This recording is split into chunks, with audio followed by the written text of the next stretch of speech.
Hello, weary citizen. I hope you're sitting comfortably in your vault, while the luxuries of rapture are in full view of your window. Things can get a little hard sometimes, so us here at the Overseer's office have made an educational film to help you understand how we got to this point. So keep your companion cube close, and try not to listen if you hear it whispering.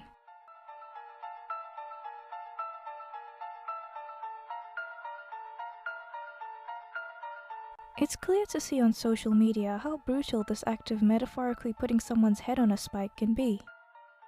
People who act out of line or try to speak against the wishes or acts of feminism just get flooded with accusations and even have their private information leaked in an effort to disincentivize others from saying anything.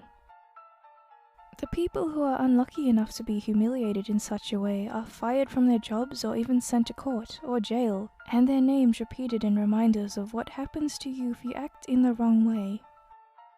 If you're familiar with Harmful Opinions' Blacklist collection, you've probably heard of the anxiety people making a living online feel when they find they've been blacklisted and ostracized by groups on social media.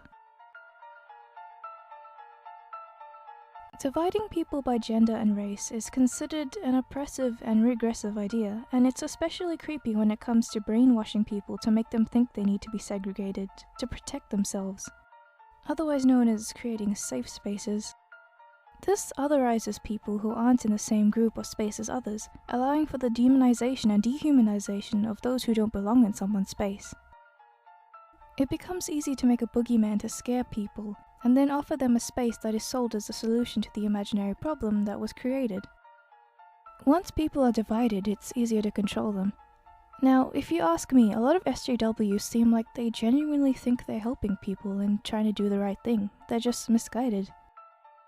But some of them look like they know exactly what they're doing. This relates to number 4 somewhat, as it involves the division of both genders and demonizes the interactions between them. It also relates to sex-negative feminism, and the idea that viewing the human body in a way that makes it look attractive and desirable is disgusting and wrong. It's also seen in other aspects, such as consent classes and the pressure on men that tells them everything they do is potentially rape. And there's even a few feminists who say that all sex between men and women is rape, and that's it. In 1984, Orwell used the Anti-Sex League to show the intent of depriving people of pleasure and also preventing them from establishing important connections and relationships with other human beings that we all need. This meant that the only pleasure of the citizens of Oceania could get was of working to the goals the people in charge told them they needed to get, and being a loyal follower. You knew this one would be on the list, but it's really the type of reasoning behind the anti-free speech views and the reaction to people opposing those views that I'm focusing on. These are things that you've heard before. Differing opinions and random comments are counted as harassment, and then the pressure begins to get certain things censored. People who pressure those in power to be more controlling have no idea that they may be under that same control as well. Or maybe they're just too entitled to see that could be a possibility. And when confronted with the idea that free speech is something that needs to be protected, all that's seen is a smug smile, an aggressive attitude, and even chanting to attempt to drown out any dissent, and becoming very cult-like as a result. Though not seen or talked about as much, this is by far one of the scariest parts of censorship and outrage of the perpetually offended. It's the idea that things that are undesirable or shouldn't be talked about should be banned or changed, and then never referred to again.